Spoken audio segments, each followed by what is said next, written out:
મારો બાપ અને મારો ભાઈ આ સમાજને હોકારા દઈ શકે ને એટલા માટે હું નીચું જોઈને જાઉં છું.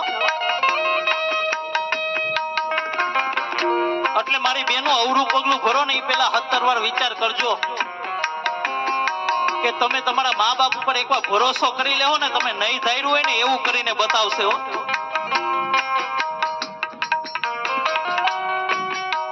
કારણ કે બાપને વાલો કાળજાનો કટકો હોય ને તો એ પોતાની દીકરી હોય. એ દીકરી જયારે વિદાયના ટાણા થઈ ગયા હોય ને ત્યારે બાપ આમ ઊંચું ઉપાડીને ન જોઈ શકે. એની દીકરીની વિદાય ન કરતો હોય પણ પોતાના કાળજા કેળા કટકાની વિદાય કરતો હોય.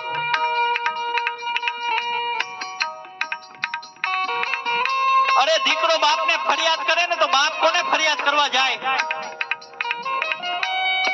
દીકરી બાપને ફરિયાદ કરે ને પણ બાપ કોને ફરિયાદ કરવા જાય? આજે ખોડા દાદા એમનો દીકરો અર્જુનભાઈ જ્યારે ફરિયાદ કરે પણ ખોડા દાદા કોને ફરિયાદ કરવા જાય?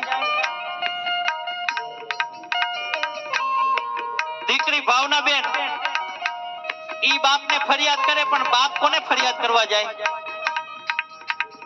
ઈ બાપ રાત્રે હૂતો હોય ને ત્યારે ઓશિકાની અંદર 2 આંસુડા પાડી લે પણ કોઈને ફરિયાદ ન કરે હો. પોતે ફાટેલા કપડા પહેરી લે પણ એના દીકરાને તો હીરાની જેમ રાખે બાપ. ઈ બાપનું પાત્ર છે.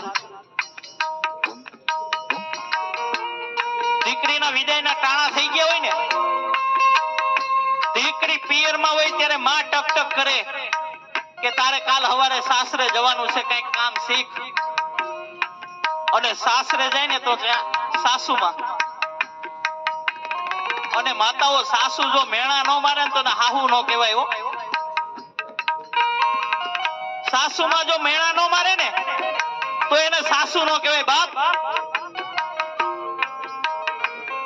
દીકરીનું જન્મ પણ ક્યાં લખ્યું હોય ને એનું મરણ પણ ક્યાં લખ્યું હોય દીકરીને ન ખબર હોય. અરે બાપ માંદો પડે ને તો બિચારી રજા લેતી હોય, આજીજી કરતી હું જાઉં માં પપ્પાને મળવા જાઉં. ત્યારે એનો ઓલો પતિ પરમેશ્વર હોય ને એ એમ કે નથી જવાનું એટલે બિચારી બાપનું દુઃખ ભૂલી જાય હો.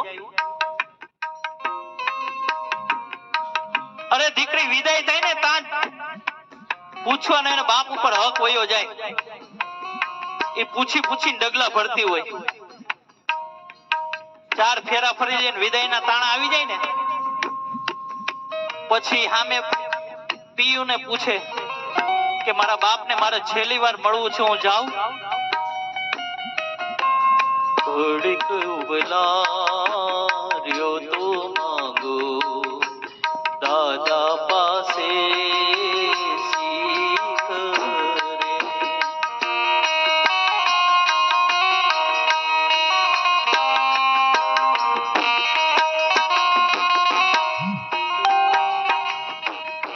ઘડીક ઉબલાર્યો તો માંગો દાદા પાસે શીખ રે. ઘડીક ઉભા રહ્યો તો મારા દાદા પાસે જરીક મળી આવું બાપ.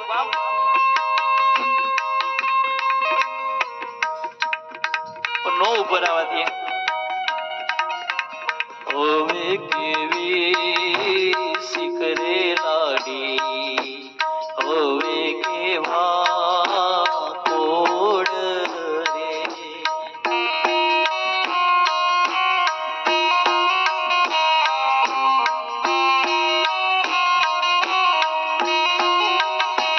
ઓ ઢોલીડા ઢોલ ઢબક્યા લાડી, હાલો આપણે ઘેર રે.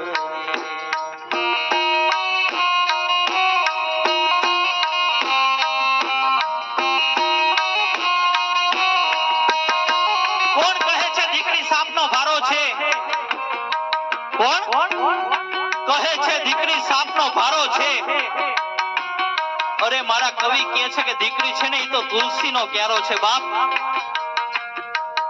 કારણ કે દીકરી ઘરમાં રમતી હશે તો ત્યાં મારા ઠાકોરજીને રમવા આવવાનું મન થાય હો. અને જે ઘરમાં દીકરી છે ને ઈ તો મારા ઠાકોરજીએ આપેલી પુણ્યની રસીદ છે બાપ. પુણ્યની રસીદ છે. ત્યારે મારો પુનિત મારા શું કહે છે?